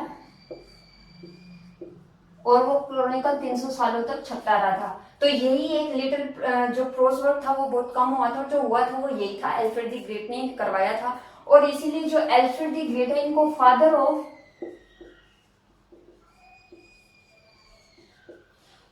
ऑफ इंग्लिश प्रोज या इंग्लिश लिटरेचर भी इनको बोला जाता है। ठीक है, अब यहाँ पे हम बात करते हैं 3 तरह की जो पोएट्री थी। एक थी हीरोइक पोएट्री, क्योंकि हमने देखा कि एंग्लो सेक्शंस जो थे वो हीरोइक कल्चर को फॉलो करते थे, तो हीरोइक हो गया। फिर उसके बाद में जो दूसरा था वो था लिरिक या विजडम पोएट्री उसे बोलते थे। और इसके बाद में जो थर्ड थी वो थी क्रिश्चियन पोएट्री। अब इनमें काफी वर्क्स लिखे गए, तो हम बात करते हैं हीरोइक पोएट्री की। तो हीरोइक पोएट्री में हमने जो वीडियोस में डिस्कस किया है इन पोएट्रीज को, इनकी स्टोरीज को भी हमने डिस्कस किया है। जैसे कि बियोवुल्फ, जो कि सबसे ओल्ड जर्मेनिक इपिक पोएम है, सबसे जो ओल्ड पोएम मानी जाती है, जो कि हमें पूरी मिली है। 3000 से भी ज्यादा लाइन्स की ये पोएम है। बियोवुल्फ हो गई, फिर विदसिट, वॉल्टेयर, फाइट एट स्विनबर्ग या फिंसबर्ग और डियोर।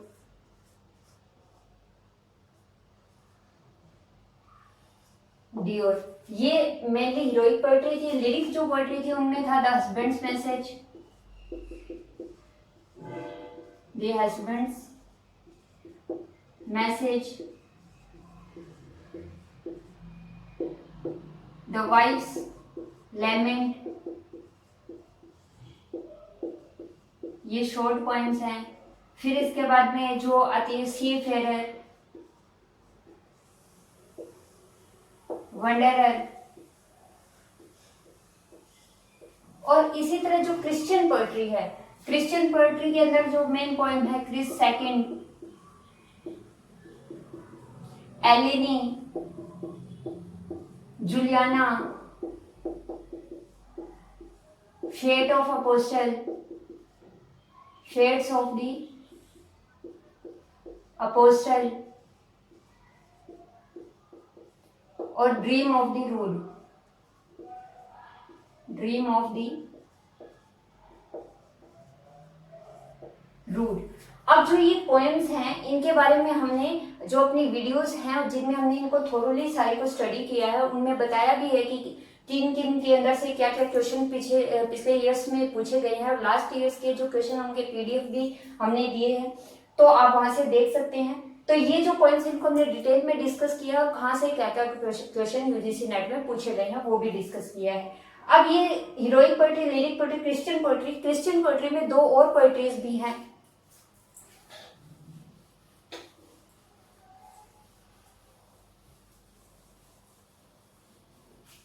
इसके अंदर जो 2 पोएट्रीज हैं वो डिबेट पोएट्रीज हैं।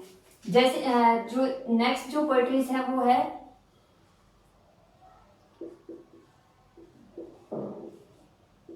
सेचुअन एंड सलोमन, और जो नेक्स्ट है क्रिस्ट एंड सैटर्न। ये दो डिबेट पॉइंट्स हैं जिनके अंदर ये जो सैटर्न है उसको एक तरह से एक जादूगर दिखाया गया है। सोलोमन एक वाइज किंग है जिनके साथ ये सैटर्न क्वेश्चंस पुट करता है और आंसर सोलोमन उसके देता है, और इस तरह से इनकी डिबेट दिखाई गई है।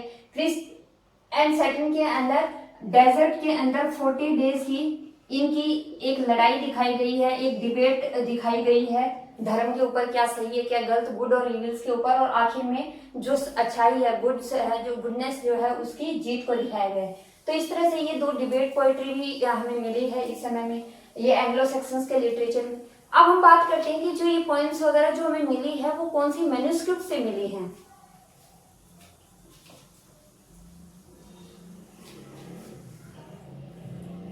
ये जो प्रोज वर्क है, पहले इसके बारे में एक दो बातें और डिस्कस करते हैं कि जो ये इनको फादर ऑफ इंग्लिश प्रोज कहा जाता है एल्फ्रेड द ग्रेट को।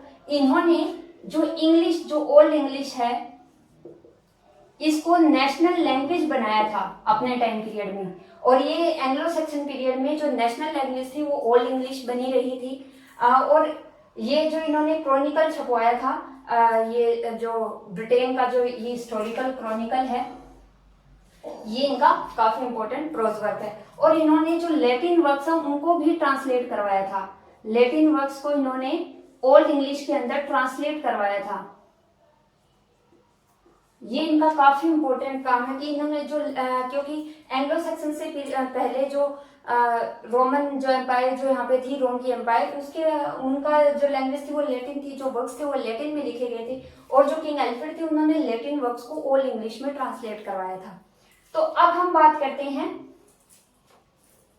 मैन्युस्क्रिप्ट की, जिन मैन्युस्क्रिप्ट से हमें ओल्ड इंग्लिश लिटरेचर की ये जो वर्क्स हैं ये मिले हैं। तो इसके अंदर 4 मेन मैन्युस्क्रिप्ट्स हैं जिनके बारे में डिस्कस डिटेल से तो डिस्कस हमने वीडियो में किया है। अभी हम नाम रिवाइज कर लेते हैं। जो फर्स्ट है वो है जूनियस, या इसको कैडमियन मैन्युस्क्रिप्ट भी बोला जाता है, कैडमियन मैन्युस्क्रिप्ट। जो सेकंड है वो है एक्जिटर बुक, ये एक एंथोलॉजी है। एंथोलॉजी क्या होती है वो हमने वीडियो में अच्छे से समझाया था। फिर इसके बाद में वर्सिली बुक है, और फिर उसके बाद में जो नेक्स्ट है वो है नोबेल कोडेक्स, या फिर हम इसको नोबेल कोडेक्स को या बियोवुल्फ कोडेक्स भी इसको बोला जाता है, क्योंकि जो फेमस स्टोरी है बियोवुल्फ की, जिसे first monument of English literature बोला जाता है, वो हमें नोबेल कोडेक्स से ही मिली है। ये इसीलिए इसको इस कोडेक्स का या इस मैन्युस्क्रिप्ट का नाम भी बियोवुल्फ मैन्युस्क्रिप्ट पड़ गया था। तो ये 4 मैन्युस्क्रिप्ट थी। अब इस समय में 4 इंपॉर्टेंट पोएट्स भी हुए हैं, या जो 4 इंपॉर्टेंट जिन्होंने पोएट्स या राइटर हुए हैं जिनके बारे में हमें जानना जरूरी है। मेनली जो ओल्ड इंग्लिश जो पोएट्री है वो रिटन फॉर्म में कम मिली है, ओरल ट्रेडिशन ज्यादा था, और इसके साथ ही जो रिटन में मिली है उसके अंदर भी जो पोएट्स है उनके नाम हमें नहीं पता, अननेम्ड मिली है, उसके लिखा नहीं जाता था उस समय, लोग शायद लिखते नहीं थे कि किसने ये लिखी है, तो हमें पता नहीं लगता कि जो इतने सारी पॉइंट्स हमने डिस्कस किए हैं पहले वो सब किनके द्वारा लिखी गई है। लेकिन एक ऐसा राइटर है जिसकी पोएम्स का हमें पता चलता है कि इनके द्वारा लिखी गई। तो पहले तो हम 4 जो इम्पोर्टेंट जो उस समय के जो मेजर जो पोएट्स थे उनके बारे में बात करते हैं। तो सबसे पहले जो है वो है कैडमन। ये इंग्लिश लिटरेचर के फर्स्ट ऐसे पोएम है जिनकी ओल्डेस्ट सर्वाइविंग पोएम अब तक मिली है, कि इनकी जो पोएम, इन्होंने एक कैडमियन हायम नाम की एक 9 लाइन की इनकी पोएम है जो कि सबसे ओल्डेस्ट सर्वाइविंग पोएम मानी जाती है कैडमियन की। और फिर इसके बाद में जो नेक्स्ट थे वो थे साइनेवुल्फ। इनकी हमें 4 वर्क्स हैं जिनके ऊपर इनका नाम लिखा हुआ मिला है, तो इस हिसाब से ये इंग्लिश लिटरेचर के फर्स्ट साइंड पोएम हो गए। हम जो वीडियो है उसमें इसको बड़ा अच्छे से डिटेल से सारा मैंने समझाया है। और इनकी जो 4 पोएट्री थी वो थी एलिनी, जुलियाना, क्रिस्ट सेकंड, ये क्रिश्चियन पोएट्री इन्होंने लिखी है साइनेवुल्फ ने, और द फेट ऑफ अपोस्टल।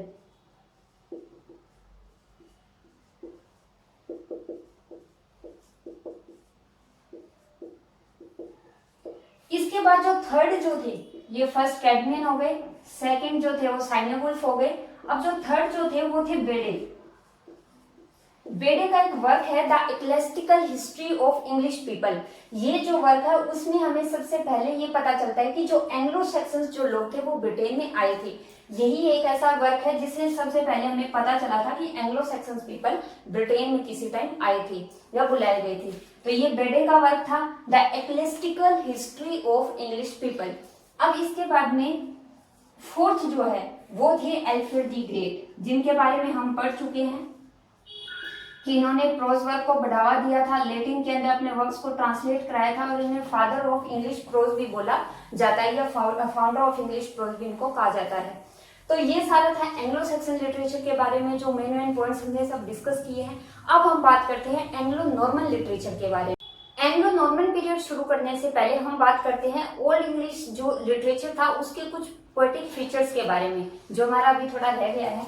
तो जो इसके ओल्ड इंग्लिश लिटरेचर जो थी इसके कुछ पोएटिक फीचर्स भी थे।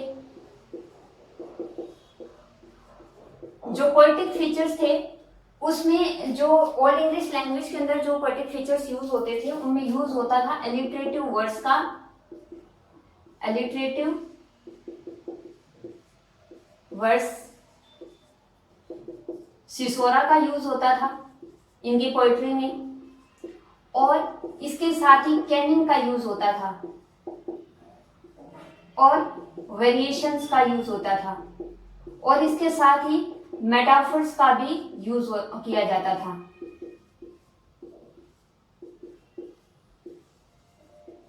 तो ये जो सारी टर्म्स हैं इनके ऊपर हमने छोटी छोटी वीडियोस बनाई हैं 1-2 मिनट की, जिनमें इन टर्म्स को अच्छे से एक्सप्लेन किया है। तो आप वो डिस्क्रिप्शन बॉक्स में जाकर उसका लिंक दिया है, वहां से आप इन टर्म्स को अच्छे से समझ सकते हैं।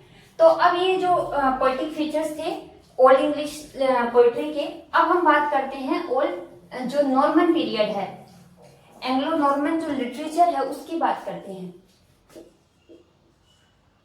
Anglo Norman literature,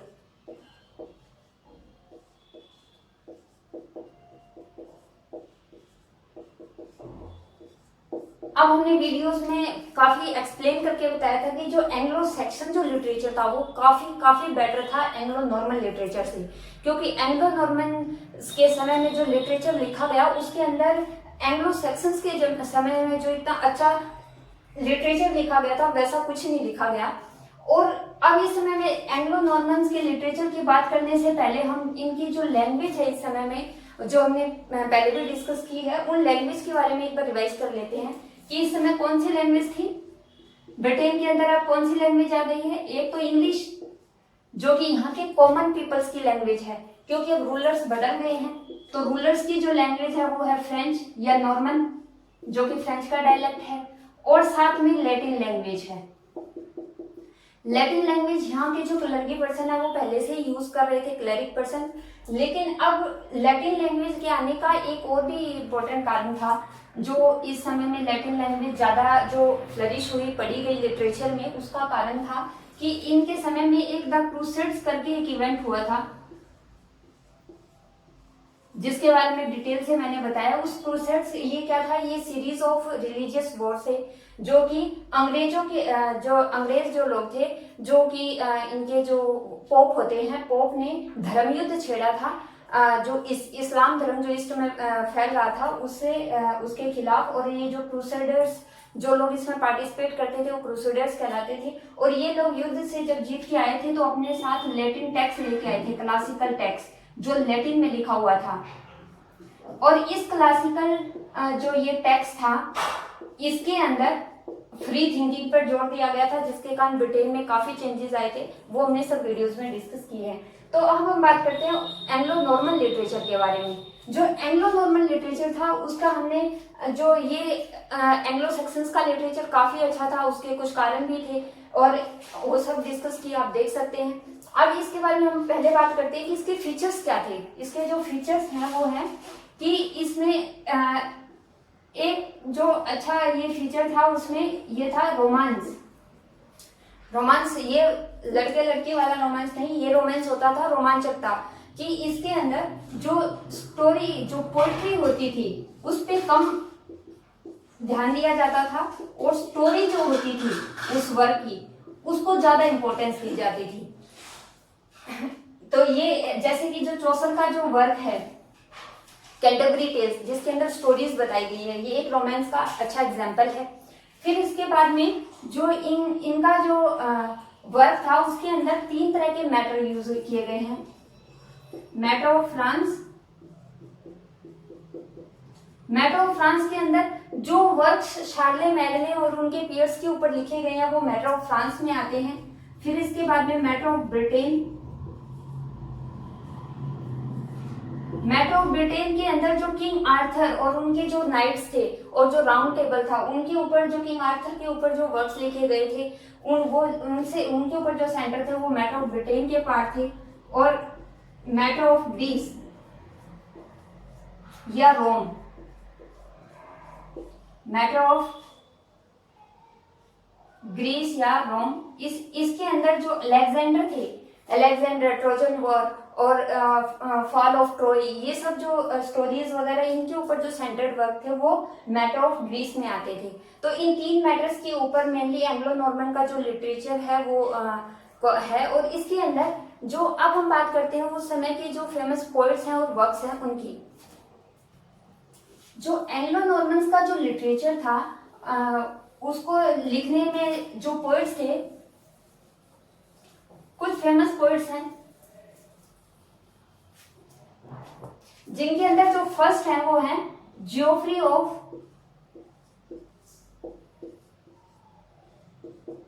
Monmouth. इनका एक फेमस वर्क है हिस्टोरिया रिगम ब्रिटेनिया, जिसका मतलब होता है the history of the king of Britain's. तो ये काफी इंपॉर्टेंट वर्क है इनका, काफी फेमस वर्क है। फिर इसके बाद जो सेकंड थे वो थे वेस, जिनके जो फेमस वर्क है वो रोमन डी ब्रूट, रोमन डिला रोज और इस तरह के वर्क है। फिर इसके बाद में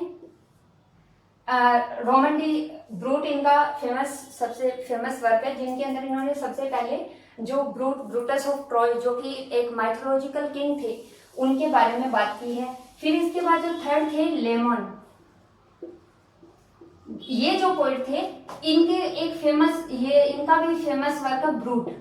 इनका था रोमन डी ब्रूट और इनका था ब्रूट, ये काफी फेमस वर्क है। और इसके अंदर जो आर्थरियन जो राउंड टेबल है उसको सबसे पहले इंग्लिश लिटरेचर में आर्थरियन राउंड टेबल के कंसेप्ट को ये लेकर आए थे। फिर इसके बाद में जो फोर्थ आता है वो है पर्ल पोएट। मतलब ये जो पोएट है इसके वर्क्स हैं, 4 वर्क्स हैं फेमस, लेकिन हमें ये नहीं पता कि ये पोएट है कौन, किसने ये लिखी है, इसलिए इसकी जो रचना है उसी के नाम पर इसका नाम पड़ गया है पर्ल पोएट। या फिर इसकी जो फेमस जो रचना है वो है sir Gawain and the green night, sir Gawain and the green night. ये काफी फेमस वर्क है। इसका पीडीएफ, इसका जो माइंड मैप होता है वो भी हमने आपको अवेलेबल करवाया है, आप पीडीएफ सेक्शन में जाकर के ले सकते हैं। और बियोवुल्फ का भी माइंड मैप हमने अवेलेबल करवाया है। ये sir Gawain and the green night. इसके बाद में जो इनकी पोएम्स है वो है पर्ल पोएम है एक, फिर एक पेशेंस और क्लीननेस, ये इनकी फेमस पोएम्स हैं। इसके बाद में जो फिफ्थ जो पोएट आते हैं, फिफ्थ जो पोएम आती है वो है सेंसो दी जेस्टे। सेंसो दी जेस्टे ये कोई एक पोएम नहीं है बल्कि ये हीरोइक पोएम्स होती थी, हीरोइक पोएम्स होती थी, ये उस समय में लिखी जाती थी। और ये लगभग 100 से भी ज्यादा पोएम्स सेंसो दी जेस्टे जो हीरोइक पोएम्स है 100 से भी ज्यादा जो पोएम्स है वो 300 मैन्युस्क्रिप्ट्स में लगभग मिली है। और इसके बाद में जो next all and the Nightingale, ये अगेन एक डिबेट पोएम है। हम पहले भी 2 डिबेट पोएम डिस्कस कर चुके हैं, Solomon and Saturn and Christ and Satan. ये नॉर्मन पीरियड में लिखी हुई डिबेट पोएम है और ये भी एक अर्लीस्ट एग्जांपल माना जाता है डिबेट पोएम का, ऑल एंड नाइटिंगेल। फिर इसके बाद में जो नेक्स्ट है वो है कर्सर मंडी, 3000 लाइन की ये पोएम है और ये काफी इंपॉर्टेंट पोएम है। इसके बाद में एक्ट्रिन रिवले, एक्रेनी रिवली। तो ये जो सारी थी ये एंग्लो नॉर्मन लिटरेचर के समय के ये फेमस पोइट्स थे और ये कुछ फेमस पोएम्स वगैरह थी जो इस समय में लिखी गई थी। अब इसके बाद में शुरू होता है एज ऑफ चौसर। ये मिडल एजेस का ही टाइम है और इसी टाइम के अंदर हम बात करते हैं एज ऑफ चौसर की। अब चौसर का टाइम पीरियड आएगा और उसके अंदर कुछ इंपॉर्टेंट इवेंट्स होते हैं, पहले हम वो डिस्कस करते हैं।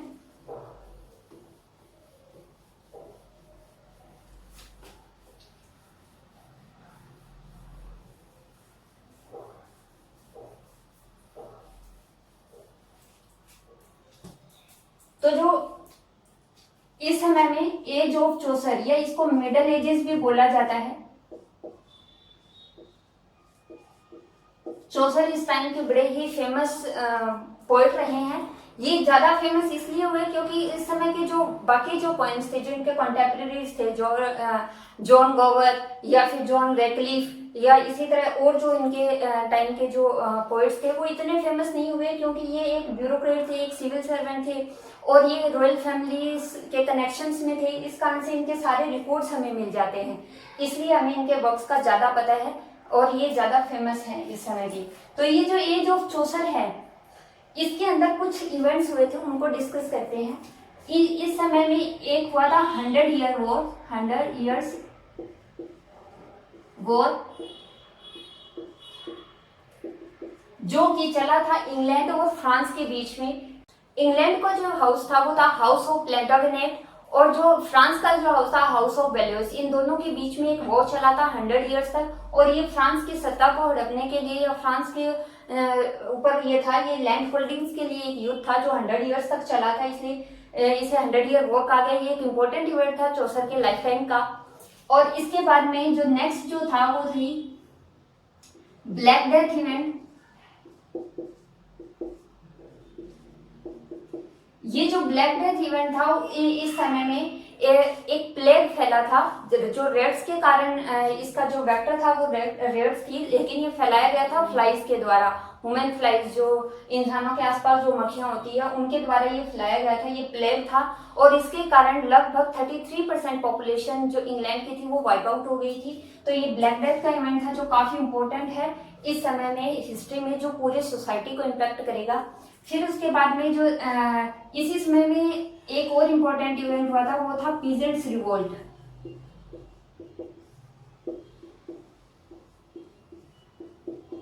इससे पहले ग्रेट फेमाइन का इवेंट हुआ था जिसे हमने अच्छे से डिस्कस किया था लास्ट इसकी जो वीडियो है उसमें।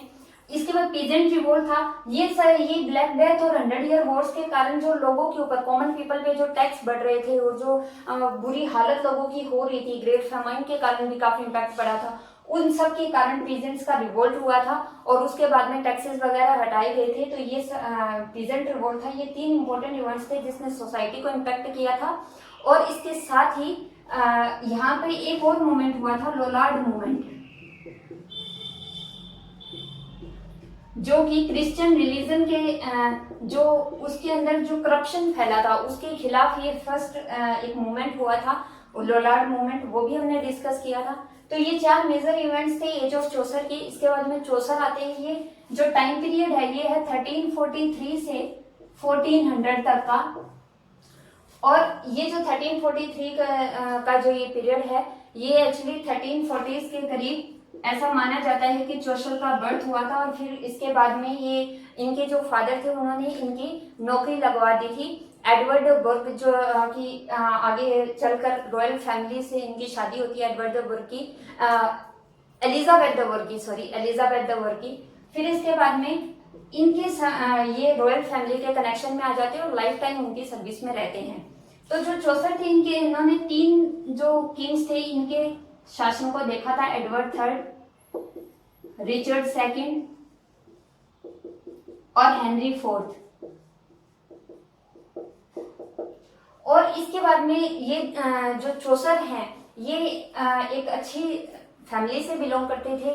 हमने सब कुछ डिस्कस किया इनके फैमिली बैकग्राउंड के बारे में। और जो चौसर के इम्पोर्टेंट वर्क्स हैं वो भी हमने डिस्कस किए हैं। जो इनके इम्पोर्टेंट वर्क्स है वो देख लेते हैं एक बार।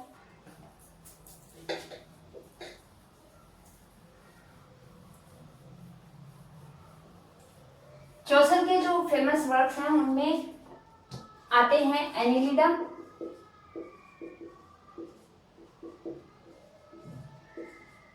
एनार्साइड, रोमन डी ला रोज। ये ट्रांसलेशन है।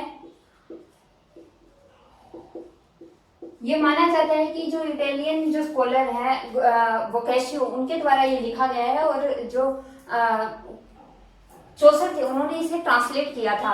एक्चुअली 1372 में चौसर इटालियन ट्रिप पे जाते हैं और इनके वर्क्स के अंदर जो इटालियन इन्फ्लुएंस जो है उसको देखते हुए माना जाता है कि उस समय ये पेट्रार्च और बोकाशियो से मिले होंगे। जो इनके वर्क्स हैं उनमें इनके इटालियन जो इन्फ्लुएंस है वो बहुत ज्यादा है। जो कैंटरबरी टेल्स जो इनका वर्क है उसके अंदर तो इनका इम्पैक्ट साफ नजर आता है। कैंटरबरी टेल्स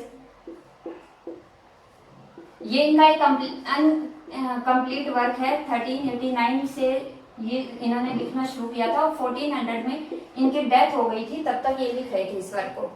फिर इसके बाद में जो इनका नेक्स्ट वर्क है वो है ट्रोइलस एंड क्रिसिडा, ट्रोइलस एंड क्रिसिडा और the house of fame,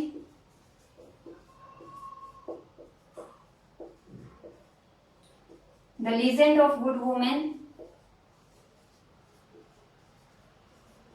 the legend of good women और द पार्लियामेंट ऑफ फॉल्स।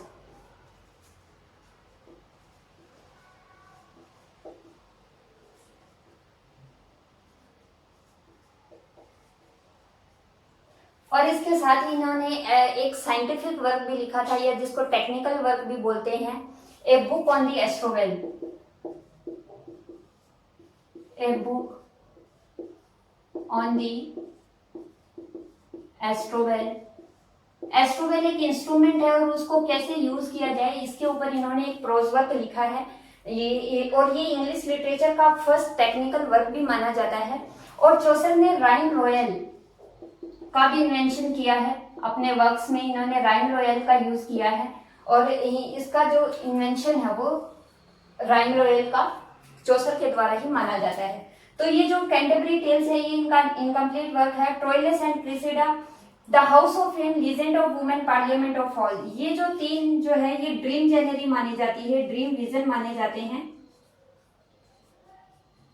इसके अंदर एक्चुअली इन्होंने ऐसे दिखाया कि चौसर है उन्होंने सपने में देखा और उसे इन्होंने पोएट्री में डाला है। तो इस तरह से ये इनके फेमस वर्क है। ये एक हीरोइक कपलेट में लिखा हुआ वर्क है और इनको डिटेल से हम वीडियो में डिस्कस कर चुके हैं। तो अब जो हमारा चल रहा है वो है क्या, जो चौसर है उनके वर्क्स, उनका प्रोलोग, फिर कैंटरबरी टेल्स की जो टेल्स है उनको हम डिस्कस करेंगे नेक्स्ट। तो चलिए, इस वीक के अंदर जो कुछ हमने पढ़ा वो सब हम रिवाइज कर चुके हैं और इन सब की जो डिस्क्रिप्शन में इन सब के वीडियोस दिए गए हैं जहां हमने हर चीज को डिटेल से डिस्कस किया था, आप अच्छे से वहां से समझ सकते हैं। होप सो ये लेक्चर आपके लिए यूजफुल रहा होगा। चलिए मिलते हैं नेक्स्ट वीडियो में। Till then keep practising. Thank you.